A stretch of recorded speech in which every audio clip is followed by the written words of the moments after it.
অল্প ইনকামে সংসার খরচ চালিয়ে মাসে ৩ থেকে ৪ হাজার টাকা কিভাবে সঞ্চয় করা যায় তা আজকের ভিডিওতে তোমাদেরকে বলবো। নমস্কার বন্ধুরা, রিমি লাইফস্টাইল চ্যানেলে আমি রিমি আবারও চলে এসেছি নতুন একটা ভিডিও নিয়ে তোমাদের কাছে। আশা করি দূরে কাছে যে যেখান থেকে ভিডিওটা দেখছো সকলে ভালো আছো, আর তোমাদের ভালোবাসায় আমিও খুব ভালো আছি। এই যে প্রতিদিনের মতন আজকের ভিডিও শুরু করলাম ফুল থেকে। দেখো গাছে কত সুন্দর ফুল হয়েছে, আর লজ্জাবতী গাছেও যে ফুল হয় সেটা আমি জানতাম না। দেখো গাছটাতে ছোট্ট ছোট্ট কি সুন্দর গোলাপি কালারের ফুল হয়েছে, বেশ ভালো লাগছে কিন্তু। আর এই যে লেবু গাছটা দেখতে পাচ্ছ, এটা কিন্তু আমাদের বাড়ির গাছ না, এটা হচ্ছে কারখানার ওখানের গাছ। আজকে সকাল সকালই কারখানায় চলে গেছি, কারণ যেহেতু এই যে 2 সপ্তাহ কাজ করেছি তার কিছু হিসেবের জন্যই গিয়েছিলাম। সামনে পুজো আসতে হাতে তো একটু টাকা পয়সা লাগবেই, তার জন্য চলে গেছিলাম। আর গিয়ে দেখছি আমার ছোট দেওর এই যে এই মেশিনটাতে কাজ করছে। এটা মেশিনের ভিডিও তোমাদের কখনো ছাড়িনি, এই ভিডিওটা তাই আজকে তোমাদেরকে দেখালাম। দেখো একটা গেঞ্জির উপর কত কাজ করতে হয়, কত ধরনের মেশিন যে আছে, মানে কারখানায় দেখলে অবাক হয়ে যাবে। যাই যেহেতু আজকে সকলেরই হিসেব হচ্ছে, তার জন্য আমি একটু আবার এদিকে সকলের সাথে একটু কথা বলছিলাম আর ভিডিও করছিলাম। আজকে ঘরের বেশি কাজ করতে পারিনি, সকালে টিউশনি শেষ করেই চলে গেছি হিসাব করতে।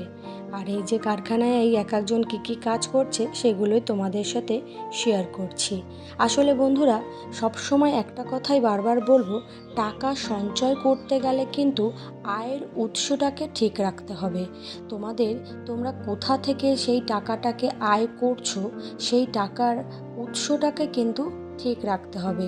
এবার সেই উৎস কখনো ছোটও হতে পারে, কখনো বড়ও হতে পারে, সেটা কোনো ব্যাপার না। তোমার ইচ্ছা যদি থাকে তাহলে ছোট উৎস দিয়েই তুমি কিন্তু একদিন বড় উৎসে যেতে পারবে। দেখো আমাদের কারখানায় কিন্তু যেমন ছেলেরা কাজ করে তেমন কিন্তু অনেক মহিলারাও কাজ করে, তারাও কিন্তু মাস গেলে বেশ কয়েকটা টাকা অর্জন করতে পারে। তাহলে একটা কথা কি, টাকা যদি সঞ্চয় করতে হয় তাহলে তোমাকে একটু ছোট ছোট কাজের উৎসগুলোকে খুঁজে নিতে হবে, যাতে করে মাসের শুরুতেই তুমি কিছু কিছু টাকা নিজের হাতে অর্জন করতে পারো। আর সেই যে টাকাটা পাবে সেই টাকাটা প্রথমেই চেষ্টা করবে আগে রেখে দিতে, কারণ সংসার খরচের জন্য তো আলাদা টাকা দেওয়াই হয়। তাহলে চেষ্টা করতে হবে তোমার যে ইনকাম করা টাকা সেটাকে কিন্তু একটু সঞ্চয় করে রাখতে। কারণ তুমি যদি যদি সমস্ত সংসারের কাজকর্ম সামলিয়ে মাসে 1000 টাকারও কাজ করতে পারো, তাতেও কিন্তু অনেকটা অনেকটা কিন্তু সুবিধা হয়। যাই হোক বন্ধুরা, কারখানার কাজ মিটিয়ে ঘরে এসে ঘরের কাজ করছি, আর এদিকে কি কি জন্য টাকা দিয়েছে সেগুলো তোমরা দেখতে পারছো। এই যে আমি কাজ করেছি 2400 টাকার, এই টাকাটা আমি পুরোপুরি রেখে দেবো। আর পুজোর কেনাকাটির জন্য আলাদাভাবে কিছু টাকা দেওয়া হয়েছে, এটা সকলকে দেয়নি, এটা বাড়ির ছেলেদেরকে দেওয়া হয়েছে। তা আমার তো পুজোর কেনাকাটি আগেই হয়ে গেছে, আমি কিন্তু সস্তায় অনেক জিনিসপত্রই কিনে ফেলেছি, তার জন্য কিন্তু এই টাকাটাও বলতে পারো আমি রেখেই দেবো। আর কিছু টাকা বোনাস দেওয়া হয়েছে, সেগুলো দিয়ে মোটামুটি পুজোর খরচটা টেনে নেব। তাহলে এইভাবে যদি বুদ্ধি করে সংসারটাকে চালানো যায় তাহলে কিন্তু মাসের শেষে অনেকটা টাকা তুমি নিজেই সঞ্চয় করতে পারবে। এই ছোট্ট ছোট্ট বিষয়গুলোকে সব সময় মাথায় রাখতে হবে, যাতে করে টাকা সঞ্চয় করা অনেক সহজ হবে। আর চেষ্টা করতে হবে যে টাকার যে সঠিক হিসেব রাখতে হবে। তুমি যে কোনো টাকা হাতে পেয়েছো সেই টাকাটা পাওয়া মাত্রই খরচ করে দেওয়া, এটা কিন্তু উচিত না। আর দেখবে খরচ করা তুমি শুরু করলে সেই টাকা তুমি আর এক জায়গায় আনতে পারবে না। তাই প্রথমে যে থোক টাকাটা পাবে সেই টাকাটাকে থেকে কিছু অংশের টাকা তোমাকে প্রথমেই মাসের শুরুতেই সরিয়ে রাখতে হবে। আর প্রথমেই যদি তুমি মাসের শুরুতেই সরিয়ে রাখো তাহলে সেই টাকাটা তোমার কিন্তু সঞ্চয়ের খাতায় চলে যাবে। এইভাবে তুমি যদি সমস্ত বিষয় থেকে অল্প অল্প করে টাকা রাখতে শুরু করো তাহলে মাসে 3 কেন 4 কেন তার থেকেও বেশি টাকা তুমি সঞ্চয় করতে পারবে। আর এদিকে ঘরের কিছু কাজ করে ফেলেছি। আর এবার একটু রান্নাঘরে চলে এসেছি, যেহেতু কালকে বিশ্বকর্মা পুজো, ঘর পুরো পরিষ্কার করা চলছে, তাই এত ব্যস্ততায় সমস্ত তার ভিডিও করে উঠতে পারছি না। যেটুক পেরেছি ক্যামেরা নিয়ে সেটুকই তোমাদের সাথে শেয়ার করছি। যাই হোক বন্ধুরা, আরেকটা পয়েন্ট বলি, যেটা হচ্ছে কোনো কিছু কেনার আগে সেটাকে না একটু দর করতে শেখো। দোকানদার তো তার লাভের জন্য 300 টাকার জিনিস 500 টাকা চেয়ে বসবে।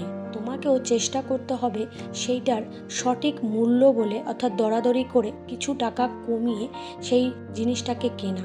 তাহলে তুমি যে দরাদরি করে যে টাকাটা বাঁচাতে পেরেছো, সেই টাকাটা কিন্তু এইভাবে যদি তুমি 5টা জিনিসের উপর দরাদরি করে কিনতে পারো, তাহলে দেখবে তোমার কোনো না কোনো কারণেই 500 টাকা 200 টাকা বলতে পারো, এইভাবে করে তোমার থেকে যাবে। সেই টাকাটাও তুমি সঞ্চয় খাতায় রেখে দেবে। এইভাবে করলে কি মাসের শেষে 3 থেকে 4,000 টাকা অনায়াসে জমানো যাবে। এই মাসকাবারির জিনিস খুচরো টুকটাক না এনে যদি একেবারে কোনো দোকান থেকে একটু বেশি পরিমাণে কিনে আনবে, যেটুকুনি তোমার প্রয়োজন লাগবে সেইভাবে কিনে আনলে সেই জিনিসটাকে তোমাকে হিসেব মতন চালাতে হবে, যেন তুমি মাসটাকে পুরোপুরি সম্পূর্ণ করতে পারো, যেন তোমাকে পুনরায় আর দোকান থেকে কিনে আনতে না হয়।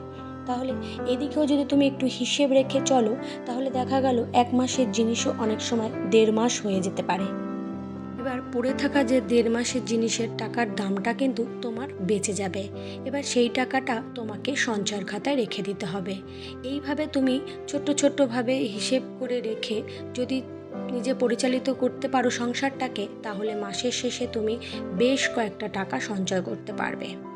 যাই হোক, ঘর প্রায় পরিষ্কার হয়ে গেছে। এবার একটুখানি ভাত বসিয়ে দিয়েছি আর ট্যাংরা মাছের ঝোল করব। আসল কথা, আজকে একদমই হাতে সময় নেই। ঘর দুয়ার পরিষ্কার করতে না অনেকটা দেরি হয়ে গেছে। রান্নাও প্রায় অনেকটা লেটেই বসিয়েছি, ছেলে মেয়ের খিদে পেয়ে যাবে, তাই আজকে আর বেশি কিছু রান্না করতে পারিনি, শুধু মাছের ঝোল আর ভাত করেছি। তা যাই হোক, এদিকে মাছের ঝোল প্রায় কমপ্লিট হয়ে গেছে, তোমাদের সাথে শেয়ারও করে দিলাম।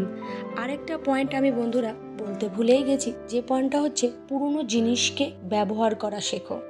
পুরনো জিনিসগুলোকে যাতে তুমি কোনো জায়গায় বিক্রি করে সেই পরিবর্তে অন্যান্য জিনিসও তুমি প্রয়োজনীয় জিনিস আনতে পারো, বা পুরনো জিনিস একটু খারাপ হলে সেটাকে ফেলে না দিয়ে চেষ্টা করতে হবে সেটাকে ঠিক করে তুমি ব্যবহার করতে পারছো কিনা। দেখতে পেলে যে ফোনটা দেখলে, এই ফোনটা প্রায় বলতে পারো 4-5 বছরের পুরনো, তাও ফোনটা ফেলে দেবে বলে আমি মার কাছ থেকে নিয়ে এসেছি, যে ইউটিউবের কাজে ব্যবহার করার জন্য। মোটামুটি সবাইকে একটু লাইভে সময় দেওয়ার জন্যই এই ফোনটা আনা, তাই নিয়ে এসেছি। দেখো, এবার মোটামুটি আমি অনেককেই সময় দিতে পারবো একটা পুরনো জিনিসটা দিয়ে। তাই পুরনো জিনিসকে পুনরায় ব্যবহার করার চাহিদা নিজের মধ্যেই থাকতে হবে। আর তুমি যদি এগুলো ঠিকঠাক পালন করতে পারো, তাহলে কিন্তু তুমি টাকা সঞ্চয় করতে পারবে। আর এদিকে দেখো, একটু পুজোর জামা কাপড় তোমাদের সাথে শেয়ার করি। এই যে আমার দিদির ছেলের জন্য এই জামাটা এনেছি, দেখো কেমন হয়েছে।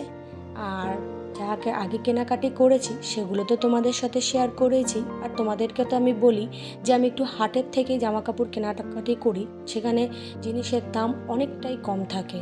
যে জিনিস বাইরে 500 টাকা, হাট থেকে কিনলে সেই জিনিস 300-350 টাকার মধ্যে হয়ে যায়। এই যে শাড়িটা দেখতে পাচ্ছ, এই শাড়িটা কিন্তু বাইরে বেশ দাম, আমি কিন্তু দেখো 450 টাকার মধ্যে শাড়িটাকে নিয়ে এসেছি। শাড়িটা খুব সুন্দর শাড়ি, আমার খুব ভালো লেগেছে, তাই আমার জন্য শাড়িটাকে নিয়ে নিলাম। দেখো কেমন হয়েছে অবশ্যই কমেন্ট করে কিন্তু আমাকে জানাবে। যাই হোক, এই যে মোটামুটি পুজোর কেনাকাটি প্রায় শেষ, আর কিছুই কেনার মতন নেই। আর হয়তো টুকটাক কিছু হয়তো সাজার জিনিস এই সমস্ত কিছু বাকি আছে, আর মোটামুটি কেনা আমার শেষ হয়ে গেছে। যাই হোক বন্ধুরা, কথা বলতে বলতে ভিডিওর একদম অন্তিম পর্যায়ে চলে এসেছি। আশা করি তোমাদের ভিডিওটা ভালো লাগবে। আর নতুন বন্ধু যারা আজকের এই ভিডিওটা দেখছো, ভিডিওর কোনো অংশ কোনো কথা যদি তোমাদের ভালো লাগে, তাহলে অবশ্যই সাবস্ক্রাইব করে আমার পাশে থেকো। আর পুরনো বন্ধু যারা আমার এই ভিডিওটা দেখছো, তাদের জন্য রইল আমার তরফ থেকে অনেক অনেক ভালোবাসা। তোমাদের ভালোবাসায় আজ আমি এত দূর পৌঁছেছি, আগামী দিনেও আরও একটু এগিয়ে যেতে পারবো তোমাদের ভালোবাসার জোরে। তোমরা যেভাবে আমাকে ভালোবাসা দিয়ে আমার পাশে আছো, ঠিক এইভাবেই আমার পাশে থেকো। আর আবার দেখা হবে নতুন একটা ভিডিওতে। আজকের ভিডিওটা এখানেই শেষ করছি। শেষ করার আগে বলি বন্ধুরা, এটা হচ্ছে দেখো কিভাবে মেঘ করেছে, চারিদিকে বৃষ্টিতে ভরে গেছে। আর ঠিক আছে, আজকের মতন টাটা। আবার দেখা হবে নতুন ভিডিওতে। সকলে ভালো থেকো, সুস্থ থেকো।